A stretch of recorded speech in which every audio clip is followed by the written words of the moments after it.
And that still kept us slightly below the residential rates of JCP&L and PSE&G. What are we right now in comparison to JCP&L? We're slightly below them as we speak. With this increase or before? No, with that increase, we could be, once again, it all depends on the amount of usage that the residential customers use, because once you go above 600 kilowatt hours in the summer, their rates are substantially higher than us. Mm-hmm. But our rates, we don't have winter and summer rates, whereas PSE&G and JCP&L have winter and summer rates. And in addition, the rates substantially increase above 600 kilowatt hours. Substantially. So a big user would wound up paying more for PSE&G and JCP&L.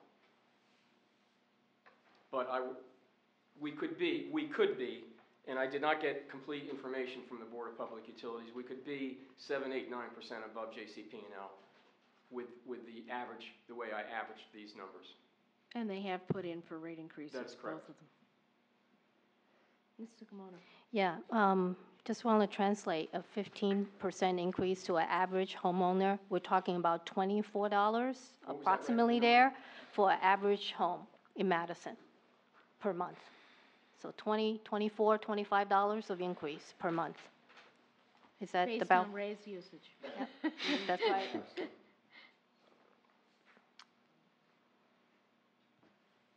Anyone else on the council? No. Any question?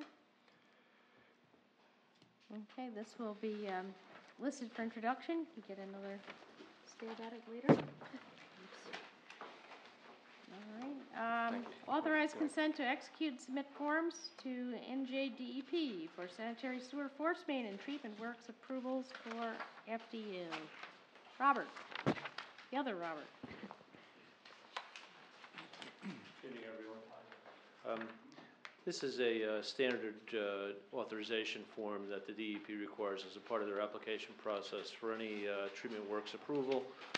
In this case, there are 3 towns involved, so we need to be a co-signer only because the force main travels for a very short distance through the Borough of Madison. So there's a consent issue there.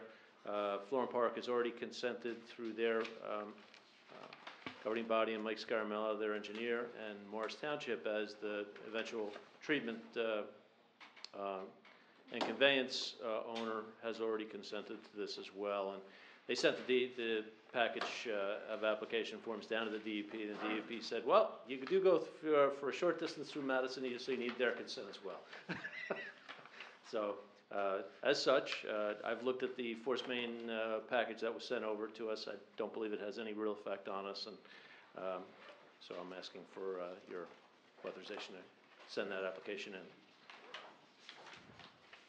Any questions? Seeing none, thank you.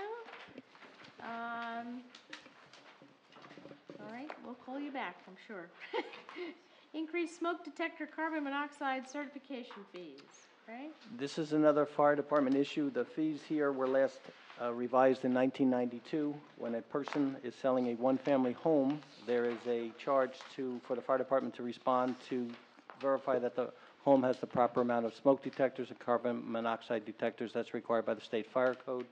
And what's proposed here is to increase the fees for the first time appearance from $50, which is the current fee, to $75. And if for any reason the property failed and a reinspection had to occur, the current fee is $25, and that would be increased to $40. And this would be a one-time event when somebody's trying to sell their home. So it's not an annual fee, it's just a one-time when someone's selling their home.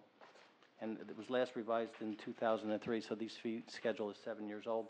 We're consistent with the towns around us. We're significantly under the towns around us, even with the increase. Any questions?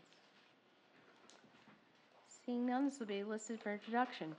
Increase the hourly fee for Madison firemen on duty at public assemblies. This is what Councilman Cerciello was referring to earlier. This grew out of a meeting, of a shared services meeting with the Board of Education. The police department and the fire department provide special duty services upon request of the Board of Education for certain events. There is a pre-existing ordinance for the fire department that requires a fire official at his discretion where the assembly consists of 50 people or more to be in attendance if, in their professional opinion, there's a fire hazard. The old fee schedule, which was again revised in 1992, provided for a $20 per hour fee, which is different than the police schedule. When we met with the Board of Education, they asked to have the fee schedules brought current to be consistent with what the police department charges. In the last fiscal year for the school district, this total fee for all events at the school district was less than $3,000. So it's not a huge revenue raiser, but it's just to bring consistency between special requests for police services and fire services. And it's usually when it's an outside, non-school event, such as when a for-profit entity, which is coming up to having a wrestling tournament, for example, a professional wrestling event with 1,100 people, there would be one fire officer there to be in attendance. The school district would be paid a rental fee, and that fee for the firemen would be passed on to the entity renting the facility. So it's not that we're extracting fees from the Board of Education, but it grew out of a meeting with them to try to straighten out this issue. Go ahead, Mr. Conley. And basically, we're just trying to recoup our costs. Right. So whatever services they're delivering, they're showing the true cost, and we're covering our exposure. Any questions? I just Cielo? got one question. In other words, take for example, wrestling, having a fundraiser at the high school. Right. All right? And they go crazy to try to raise $1,000. Do they get paid to have a fireman there for, say, 4 hours, 5 hours, and have to pay that out of their $1,000 that they run voluntarily? In other words, who pays, does the people trying to raise the money have to, you know, that's a lot of money, $65 hanging around for 3 or 4 hours, and you're watching, you know, and I just know you went from $20 an hour to $65 an hour. It's a lot of money. Right. For an organization that's trying to raise money for the cause. I mean, as a past merger, we get killed every day. Donate to this, the Little League, baseball, football. You know, this is a big increase from $20 an hour to $65 an hour.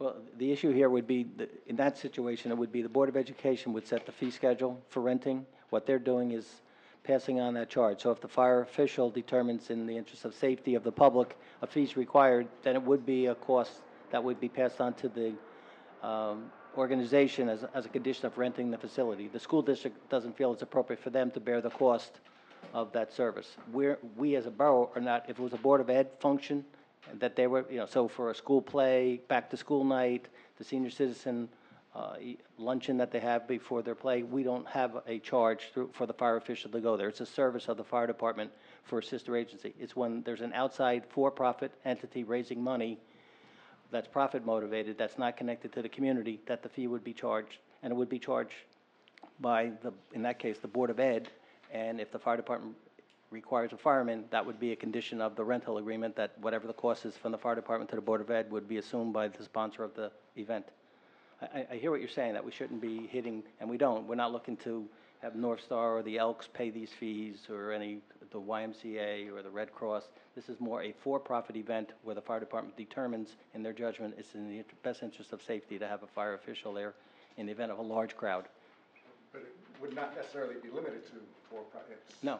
I mean, in this one, it's the Little League is Right. going to run the wrestling, and the school district wants to assess that fee because they feel, the fire department feels 1,100 people in one setting in a non-structured, it's going to be portable seating on the floor, is a danger that they'd like to have a fire marshal there, because in the event of an event to evacuate a building with 1,100 people with folding chairs on a gym floor, that could be problematic.